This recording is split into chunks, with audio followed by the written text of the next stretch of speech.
Aleluya. Alabado sea el nombre del Señor. Qué amor tan hermoso que nosotros disfrutamos cada día. Un amor que en realidad es sin condición. Y lo vemos. Y lo vamos a ver en esta enseñanza hoy, en este día, como Dios enseña una gracia en medio de una situación muy abrumadora en la vida del pueblo de Israel, el pueblo de Jerusalén, la iglesia naciendo. Y nos va a enseñar, yo creo que nos enseña qué tan grande es Dios y su gracia sobre nuestras vidas. ¿Por qué no oramos? Padre, te damos gracias hoy en este día por tus grandes maravillas. Cada día, Señor, nosotros podemos ver nuestras casas, Señor, nuestros hogares, en el trabajo, Señor, en el negocio, nuestra vecindad, Señor, podemos ver qué tan grande tú eres para cada uno de nosotros. Nuestros cuerpos, Padre Santo, que estamos confiando que tú eres el gran sanador. Estamos confiando que tú eres el gran proveedor. Ayúdanos hoy en este día, Señor, para poder escuchar tu palabra, ser guiado por tu palabra, Señor,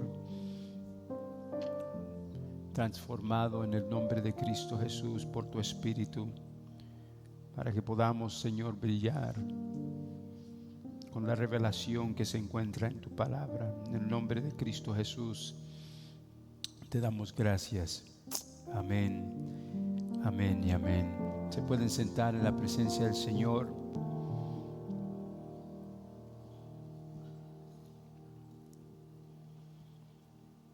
Hoy vamos a terminar lo que es la prédica del primer sermón apostólico, y vamos a ver que hay muchos en el libro de Hechos, en este nacimiento de la iglesia,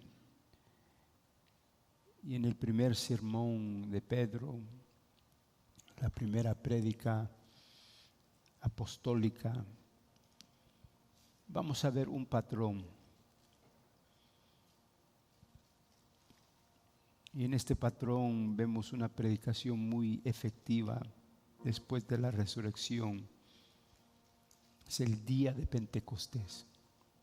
Es el día en que la iglesia nace o nació y el Espíritu fue derramado. 3,000 almas convertidas.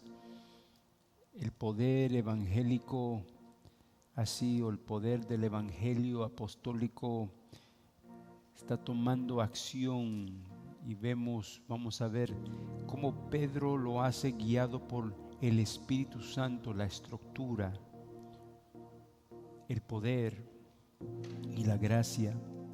¿Por qué no leemos un poco de lo que es el sermón? Versículo 24 dice: pero Dios lo resucitó, poniendo en fin a la agonía de la muerte, puesto que no era posible que él quedara bajo el dominio de ella. Porque David dice de él: veía siempre al Señor en mi presencia, pues está a mi diestra, para que yo no sea sacudido. Por lo cual mi corazón se alegró y mi lengua se regocijó, y aún hasta mi carne descansará en esperanza. Pues tú no abandonarás mi alma en el Hades, ni permitirás que tu santo vea corrupción. Me has hecho conocer los caminos de la vida, y me llenarás de gozo con tu presencia.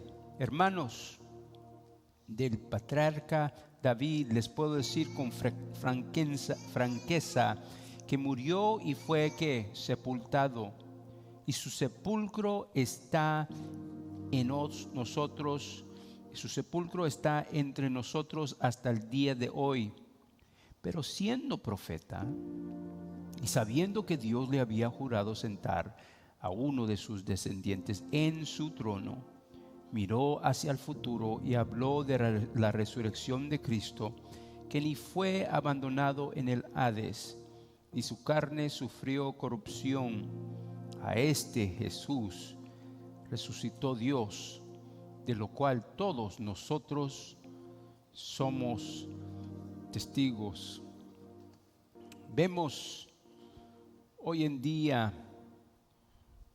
lo que es un alcance global de la palabra de Dios.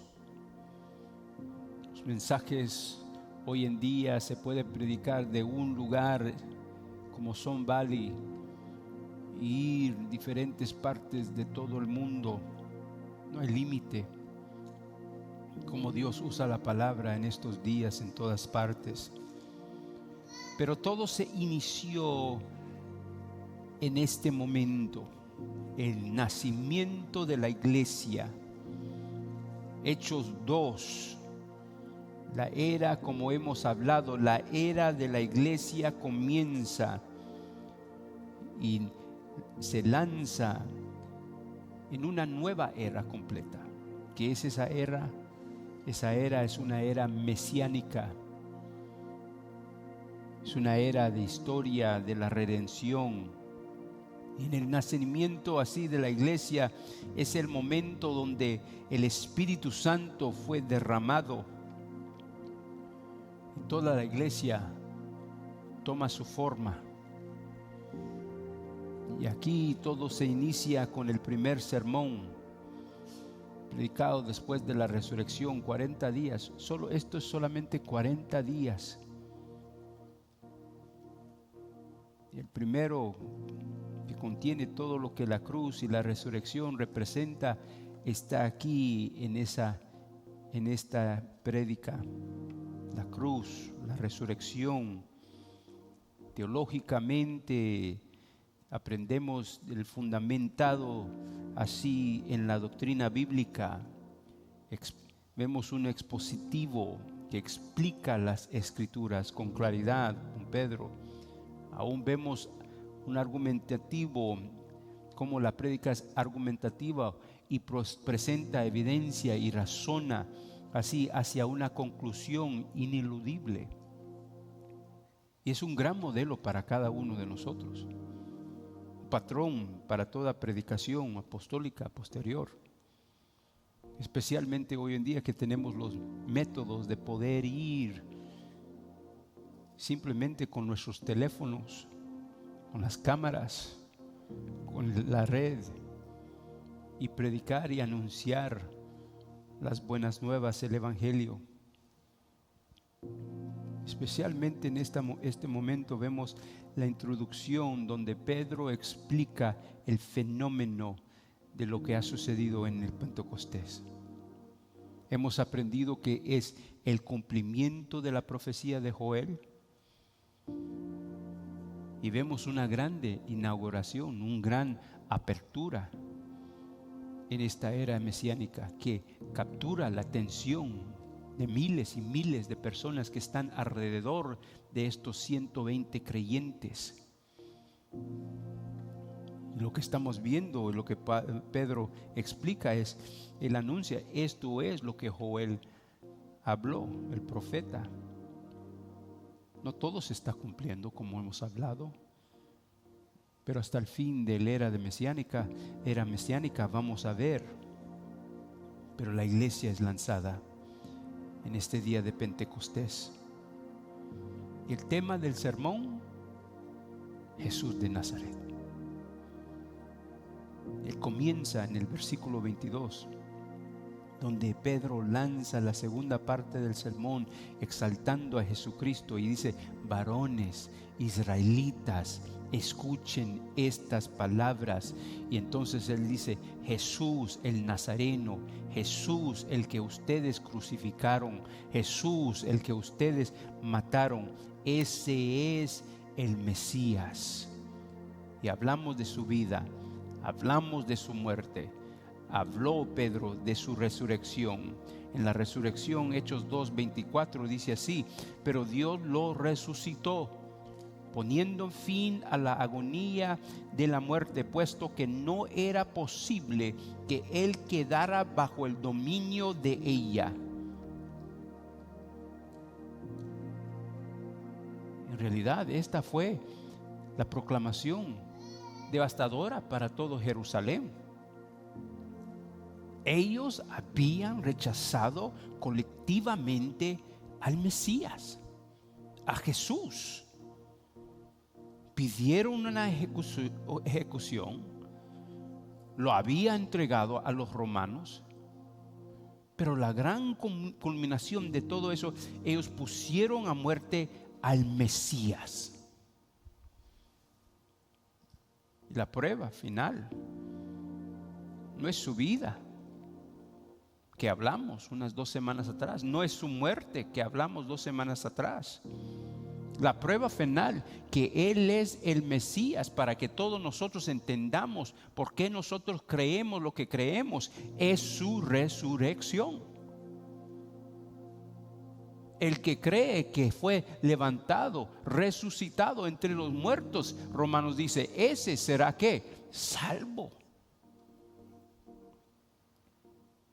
Y nos enseña que el mundo tiene su objetivo, el mundo tiene sus malas decisiones que hacen, que establecen. El gobierno, el pueblo puede ser manipulado tan fácilmente. Pero lo que nos está enseñando aquí es que Dios todavía está en control de todas las cosas. Alguien diga amén por eso. Por eso vemos en la prédica un contraste. En la predicación apostólica aquí vemos cómo Pedro viene y él dice lo que ustedes hicieron. Mira, Hechos 3:15 dice: y dieron ¿qué? Muerte al autor de la vida. Ustedes hicieron esto, dieron muerte al autor de la vida. Pero lo que hizo Dios, mira, al que Dios ¿qué?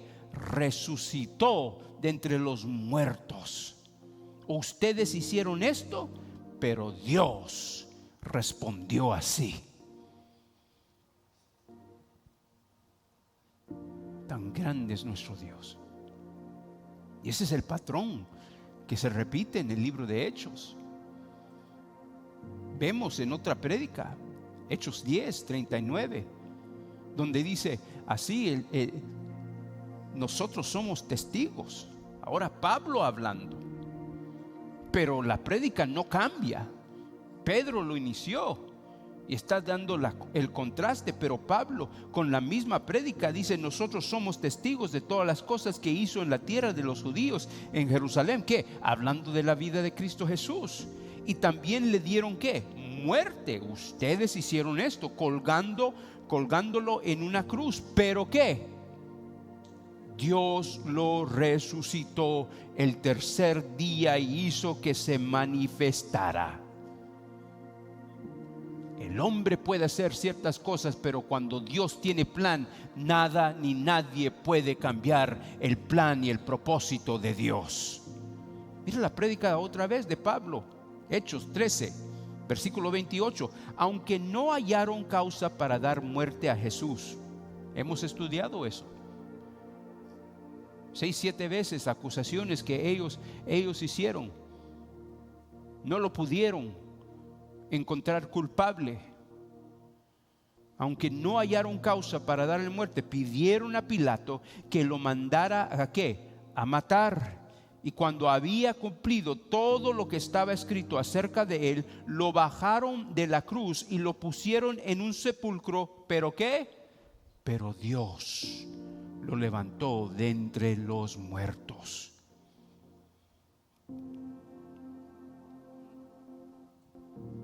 Porque cuando Dios tiene un plan, nada ni nadie puede cambiar el plan de Dios. Y la verdad, la muerte no podía retenerlo. Y Pedro declara esta grande verdad, que era imposible que la muerte retuviera a Cristo. ¿Por qué? porque Él era la vida misma. Él dijo en Juan 1, yo soy ¿qué? La vida. Y la muerte no podía retener a su presa.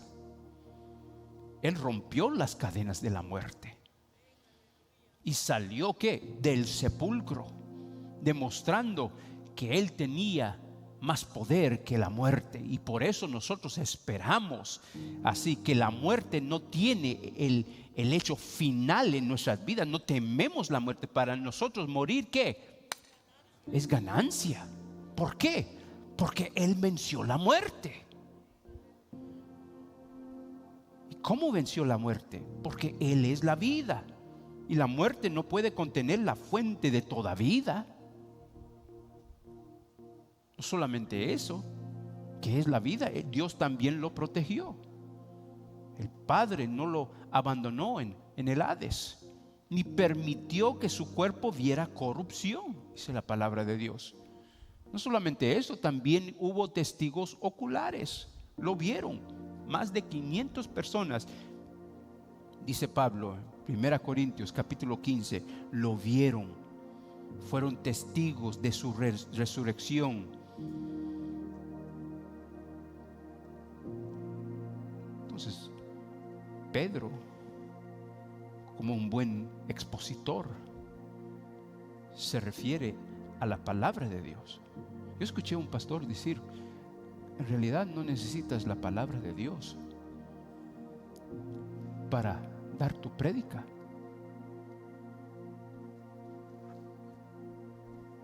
Y no entiendo. Entonces, ¿por qué? Él dice que, bueno, no había Biblia en ese entonces cuando ellos estaban predicando.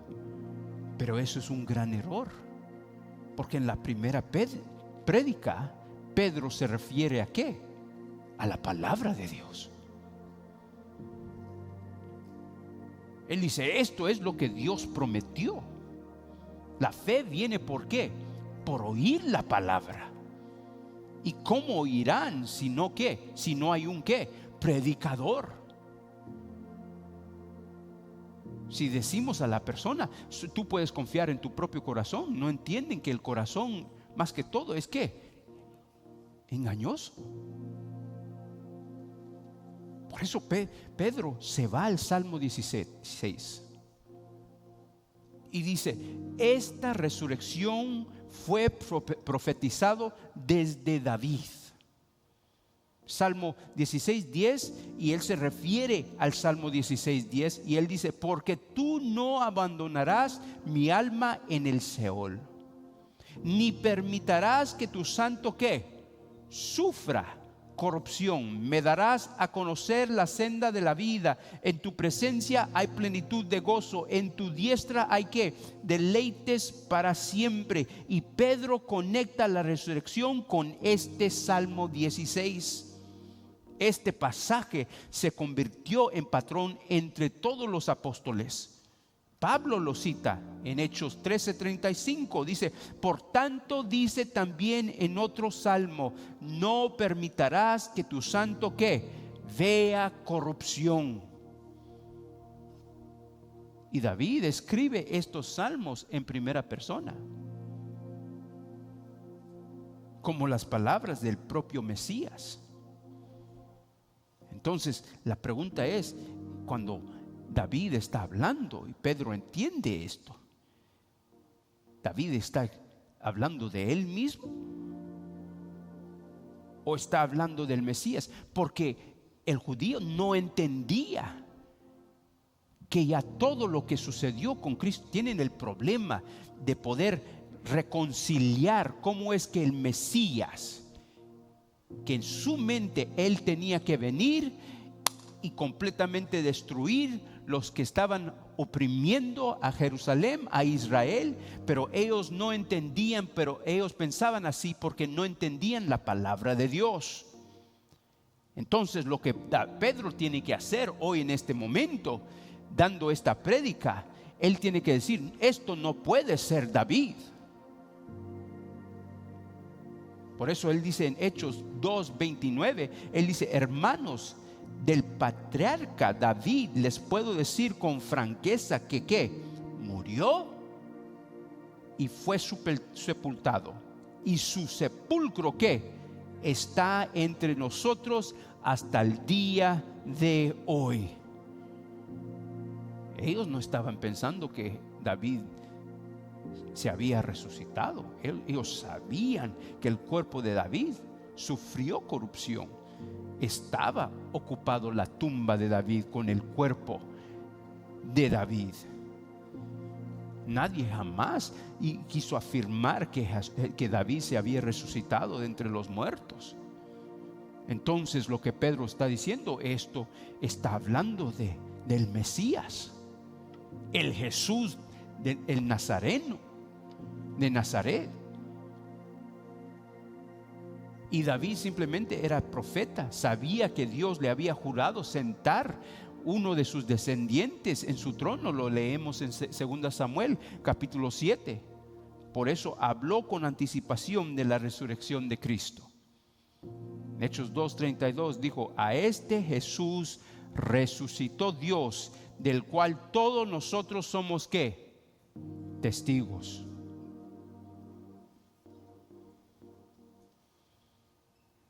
Si regresamos a Hechos 2:25, entendemos que hay una confianza. Por eso Cristo tenía una confianza que lo que el Padre había declarado se iba a cumplir. Y nos enseña a tener fe y esperanza en lo que el Padre declara en nuestras vidas también. Que lo que Dios declara sucederá. Dice: porque David dice de él: veía siempre al Señor en mi presencia, pues está a mi diestra para que yo no sea ¿qué? Sacudido. Eso es Salmo 16, versículo 8. Esta confianza es lo que permitió a Cristo decir: en tus manos encomiendo mi espíritu. Nos da esa habilidad que en nuestros momentos más difíciles nosotros tenemos que decir: Señor, yo te lo doy a ti, porque estoy confiando en ti, estoy confiando en tu palabra. No estoy confiando en mis emociones, mis opiniones. Estoy confiando en lo que dice tu palabra. En tus manos encomiendo mi espíritu. ¿Qué? Yo voy a estar a la diestra. Que estar a la diestra es un señal de protección, que Dios lo iba a proteger, que Él no iba a ser sacudido. El guardaespaldas siempre estaba al lado derecho con su escudo, protegiéndolo. Y así dice: yo sé que tú no permitirás así que yo sea sacudido.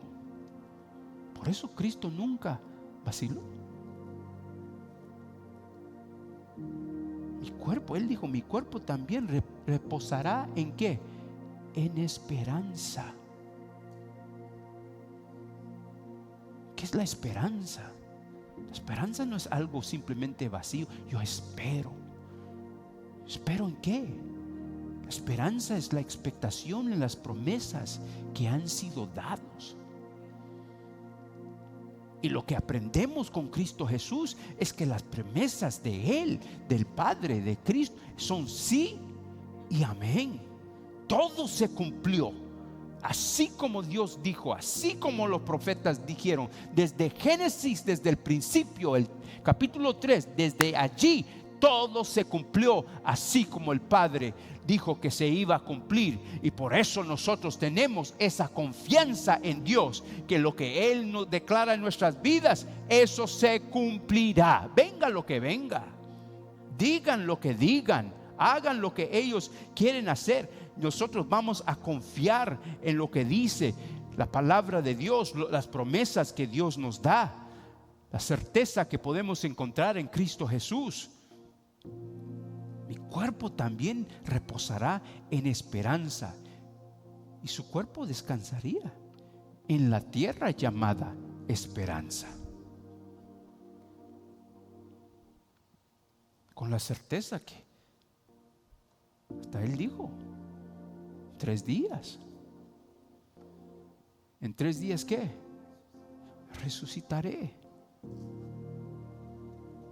Él no vería con corrupción.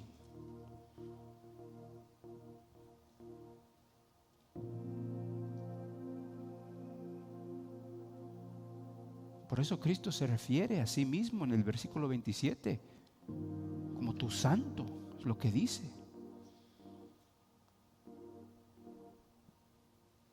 El santo es un nombre bien conocido para el Mesías. Lo hemos leído en Mateo. Marcos también nos enseña, los demonios lo llamaban así. Marcos 1:24 dice: ¿Qué tienes que ver con nosotros, Jesús Nazareno? ¿Has venido a destruirnos? Yo sé quién eres, el Santo de Dios. Y también los discípulos también lo confesaron. En Juan 6:69 dice: y nosotros hemos creído y sabemos que tú eres ¿qué? El Santo de Dios. Y este es un punto en el versículo 27 que es muy importante y poderoso para Pedro. Cada detalle de la muerte y resurrección del Mesías fue presentado en el Antiguo Testamento, y la promesa vino a través de David. La prueba final, Pedro dice, el sepulcro está ¿qué? Vacío. El sepulcro de David estaba ocupado. Hechos 2:29, su sepulcro está entre nosotros hasta ¿qué? El día de hoy, el sepulcro de David. Entonces el Salmo 16 no se puede referir a David, pero el sepulcro de Jesús está ¿qué? Vacío. Hechos 2:32, a este Jesús resucitó Dios, de lo cual todos nosotros ¿qué? Somos testigos. Más de 500 personas. La conclusión así ineludible. Este Salmo 16 está hablando del Mesías. El Mesías resucitaría. Entonces, ¿quién es el que resucitó? Pedro está diciendo, Jesús. Jesús el Nazareno. Solo hay una posibilidad. Nos hablaba de su vida, su muerte, su resurrección. Pero la cuarta evidencia es la ascensión. Pedro dice, Él es el Mesías porque Él también ascendió.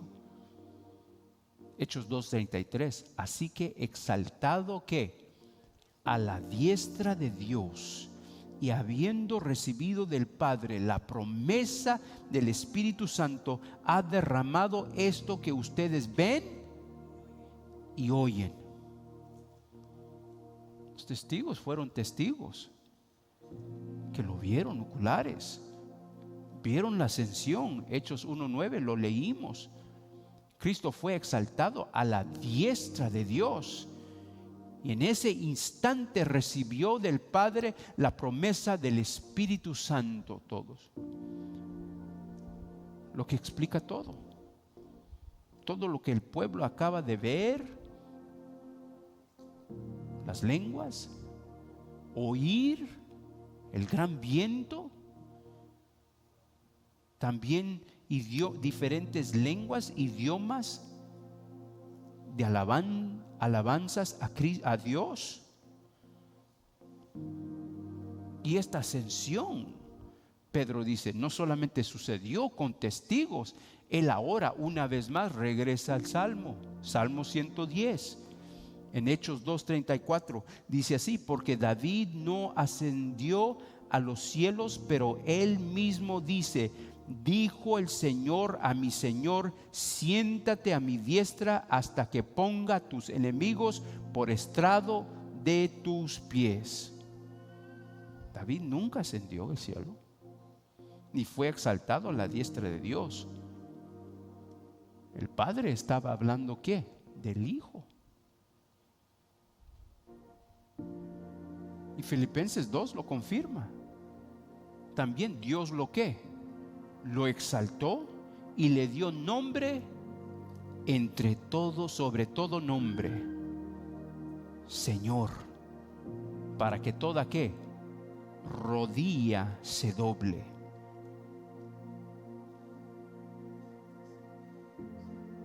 Y nos enseña, dijo el Señor a mi Señor, versículo 34, ambos señores son iguales en esencia. Es una persona de la Trinidad hablando al otro, el Padre al Hijo. La conclusión al final, Pedro, Hechos 2:36, dice así: sepa pues con certeza toda la casa de Israel que a este Jesús a quien ustedes crucificaron, Dios lo ha hecho ¿qué? Señor y Cristo. Y nota muy bien, Pedro no culpa a los romanos. ¿A quién él culpa? A ellos. Una vez más, el mismo contraste devastador.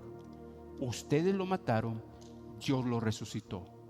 Ustedes lo mataron, Dios lo exaltó. Ustedes lo mataron, Dios lo hizo Señor. Es el primer apostólico, credo apostólico. Jesús es ¿qué? Señor. Es la cuarta evidencia: su vida, muerte, resurrección, ascensión. Es un argumento irrefutable. Cada evidencia que Pedro presenta se apoya en la siguiente, culminando en la proclamación de que Jesús es Señor, Jesús es Cristo. Y esta predicación no es simplemente palabra de Pedro. Pedro nunca dice, yo les digo. Él nunca dice, esta es mi opinión. Todo el sermón es la obra de Dios.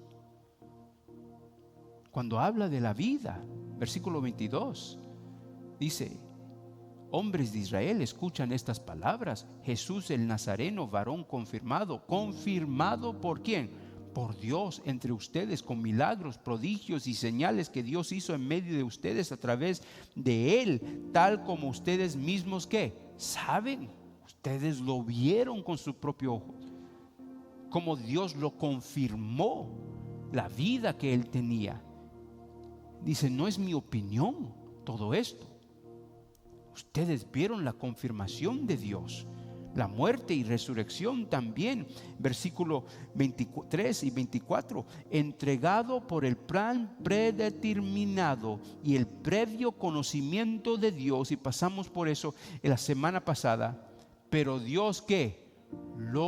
Versículo 24 dice, pero Dios lo resucitó.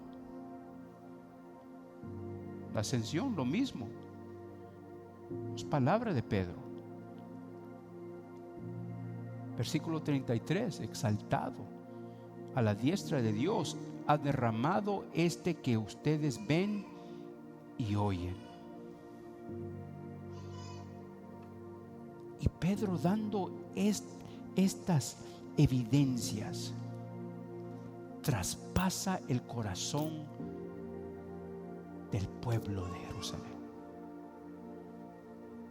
Dice el versículo 37, al oír esto, ¿qué dice? Conmovidos profundamente, dijeron a Pedro y a los demás apóstoles que, hermanos, ¿qué haremos? La palabra así, conmovidos profundamente, es la única vez que se usa en el Nuevo Testamento. Aquí, y significa literalmente penetrar con un instrumento afiliado. No fue una ilustración así emotiva lo que los movió. fue el poder de Dios abrumadora, de la evidencia, del argumento sistemático que Pedro usa. Y ellos fueron, la Biblia dice, conmovidos profundamente, fueron apuñalados, traspasados en el corazón. Quiere decir, un dolor ellos sentían profundamente. Bienaventurados los que, los pobres en el espíritu, porque ellos que verán el reino de Dios.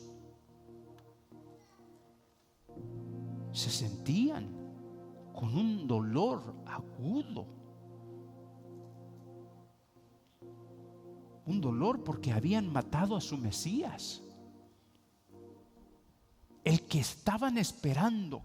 Tenemos que tener cuidado, porque ellos estaban esperando al Mesías, y ese mismo Mesías vino en la generación de ellos. Él llegó, y ellos ¿qué? Lo mataron. Ellos ahora sienten un dolor profundo que está traspasando en su corazón de la prédica que Pedro está dando. Es un horror. El que los profetas habían declarado que iba a venir, vino y nosotros lo matamos. Solamente eso, el dolor que ellos sentían era una culpa profunda ante Dios. Eran culpables del crimen más monstruoso de la historia. La carga de esa culpa era aplastante para ellos. No solamente eso, tenían un terror. Muchos de nosotros no sentimos, pero ellos sentían un terror así al juicio divino. El que ellos mataron se había resucitado, había ascendido, y ahora ¿qué? Estaba en el trono. Y ahora es ¿qué? Gobernante, y es ahora juez. Y ellos no podían deshacer lo que ellos habían hecho. Eso se sienten con un dolor, una convicción de todo, un terror de qué es lo que va a ser Dios. Porque muchas veces lo hemos predicado, de acuerdo a lo que nos enseña Romanos. Lo que más debemos de temer no es el mundo. Lo que más debe de temer un pecador es la ira de Dios. Y esta convicción primera es la primera obra del Espíritu Santo en la salvación. Lo vemos en este momento. La predicación apostólica efectiva no solo dice al pecador su pecado, pero tenía que probárselo, y debe probárselo. Esa es la primera responsabilidad de una predicación evangélico. Es producir convicción profunda. A veces es dolorosa, a veces es agonizante. Eso causa una convicción en cada uno que escucha. Y Pedro predica el mismo mensaje en Hechos capítulo 5, 30. Mira lo que dice: el Dios de nuestros padres resucitó a Jesús, a quienes ustedes ¿qué? Mataron y colgaron en una cruz. Al Dios lo exaltó a su diestra como príncipe y salvador, para dar ¿qué? Arrepentimiento a Israel y perdón de pecados. Y nosotros somos testigos de estas cosas, y también el Espíritu Santo, el cual Dios ha dado a los que le obedecen. Cuando ellos oyeron esto, ¿qué? Se sintieron profundamente ¿qué? Ofendidos, y querían ¿qué? Matarlos. Una vez más, es el mismo contraste devastadora. Ustedes lo mataron, Dios lo resucitó, pero la respuesta fue completamente diferente. Ahora ellos lo quieren matar, a ellos y a los apóstoles. ¿Por qué? Porque la convicción, escucha esto bien, la convicción no siempre termina bien. Los primeros 3,000, ellos escucharon. El Espíritu Santo les dio convicción. Y ellos dijeron: hermanos, ¿qué hacemos? Eso es una convicción sincera, que entiende lo que ellos han hecho. Pero aquí en el capítulo 5 vemos el contraste a eso. Esta es una convicción que no termina bien. También Esteban predica con el mismo poder. Hechos capítulo 7, 51, mira lo que dice: ustedes que son tercos, incircuncisos de corazón y de oídos, resisten siempre al Espíritu Santo como hicieron sus padres. Así hacen también ustedes, al cual de los profetas no persiguieron sus padres. Ellos mataron a los que antes habían anunciado la venida de justo, del cual ahora ustedes se hicieron traidores y asesinos. Él está diciendo: ustedes son los mismos como sus papás. Mataron las profetas y ahora ustedes mataron al Mesías que habían prometido esos profetas. Ustedes que recibieron la ley por disposición de ángeles y sin embargo no la guardaron, al oír esto, ¿qué? ¿Se arrepintieron? No, se sintieron profundamente ofendidos y crujían los dientes contra él. Pero Esteban, lleno del Espíritu Santo, fijos los ojos en el cielo, vio la gloria de Dios y a Jesús de pie a la diestra de Dios, y dijo: veo los cielos abiertos y al Hijo del Hombre de pie a la diestra de Dios. Entonces ellos gritaron a gran voz y tapándose los oídos se lanzaron a una contra él. Echándolo fuera de la ciudad, comenzaron ¿a qué? A apedrearlo. Y los testigos pusieron sus mantos a los pies de un joven llamado Saulo. Y mientras lo apedreaban, invocaban al Señor y decía: Señor Jesús. Esteban invocaba al Señor y decía: Señor Jesús, ¿qué dice? Recibe mi espíritu. Cayendo de rodillas, clamó en alta voz: Señor, no les tomes en cuenta este pecado. Habiendo dicho esto, durmió. La prédica siempre debe de traer convicción. Pero aquí es donde en verdad el creyente, que Dios ha tocado su corazón y tiene que anunciar las buenas nuevas. No importa cómo va a reaccionar el hombre, la mujer, yo tengo que anunciar las buenas nuevas. ¿Por qué? Porque sí hay personas que Dios ha preparado para escucharlas y arrepentirse.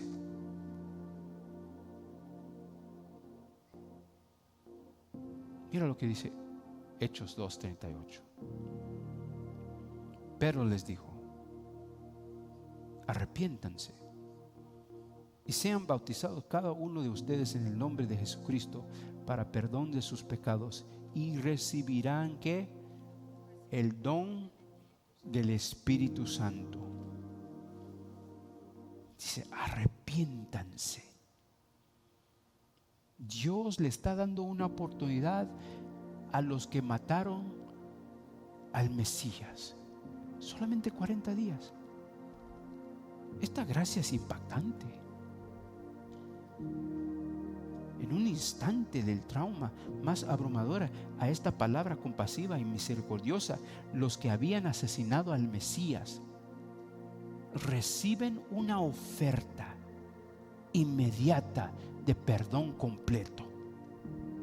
Arrepiéntanse, cambia de dirección, cambia de lo que ustedes pensaban de Cristo, de Jesús, el camino, de su pecado. Tienes que hacer un giro radical y completo así. Cámbiate completamente, arrepiéntanse. No solamente eso, tenemos que arrepentir. Esos son los pasos que tengo que hacer. Tengo que cambiar la dirección como yo pensaba. de Cristo. No solamente eso, también Pedro nos enseña qué es lo que se tiene que hacer al creer. Sean bautizados. Es una convicción pública de Cristo. Y es una identificación de su muerte, sepultura y resurrección. Tenemos que entender, para estos judíos era una ruptura visible con el judaísmo.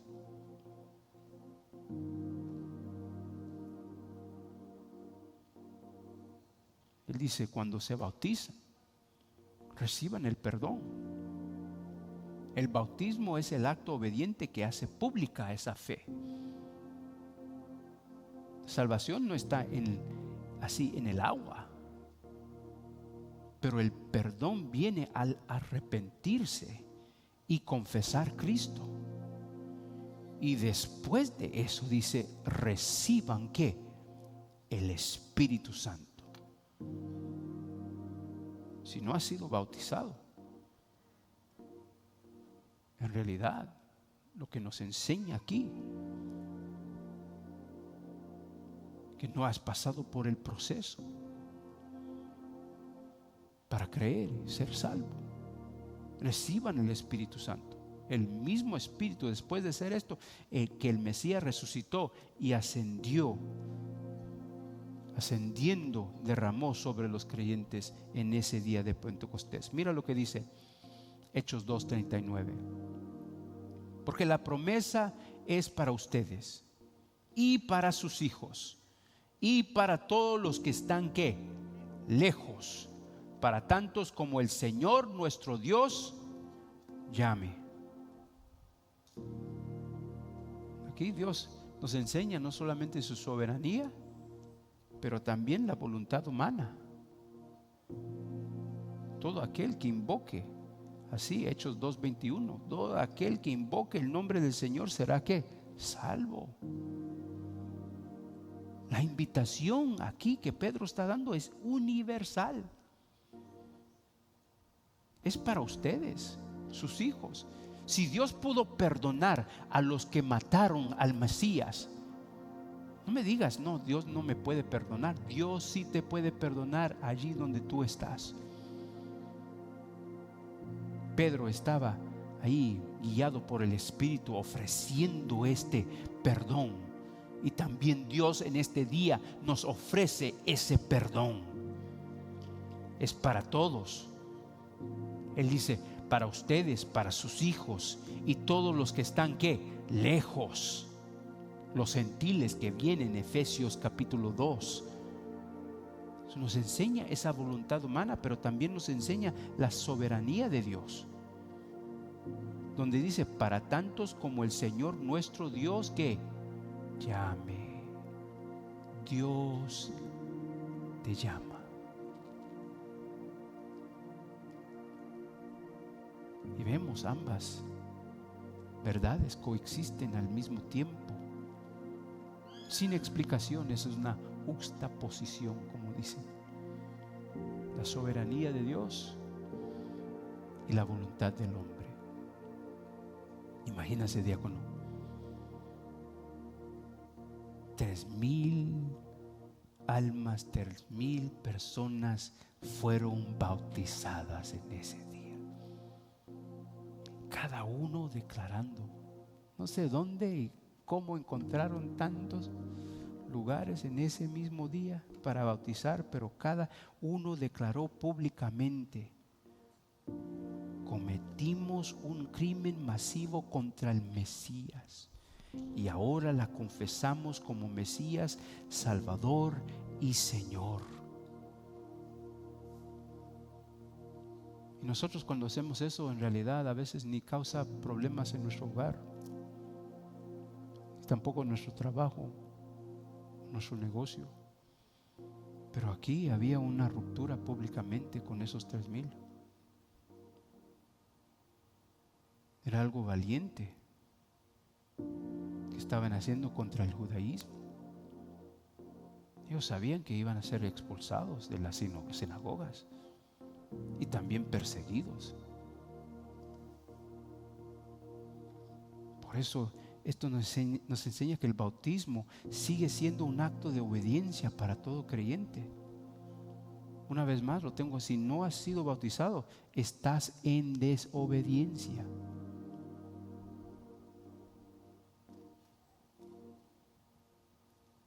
El resultado: 3,000 almas. Empezaron con 120 creyentes, 500 testigos que lo vieron, el resucitado Cristo. Mira lo que dice Hechos 2:40. Con muchas otras palabras testificaba solemnemente y los exhortaba diciendo: sean salvos de esta perversa generación.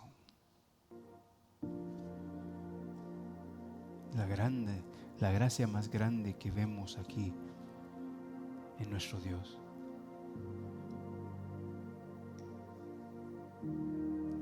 Hechos 10:44 dice así: porque el patrón en Hechos 10 es claro. Cornelio y sus amigos creyeron, recibieron el Espíritu Santo y luego fueron ¿qué? Bautizados. Esa gracia magnánima que es absolutamente impactante es ofrecido a cada uno que están escuchando hoy en este día. Puestos de pie allí donde ustedes están.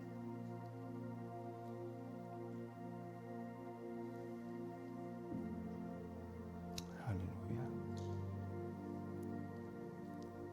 Padre, te damos gracias.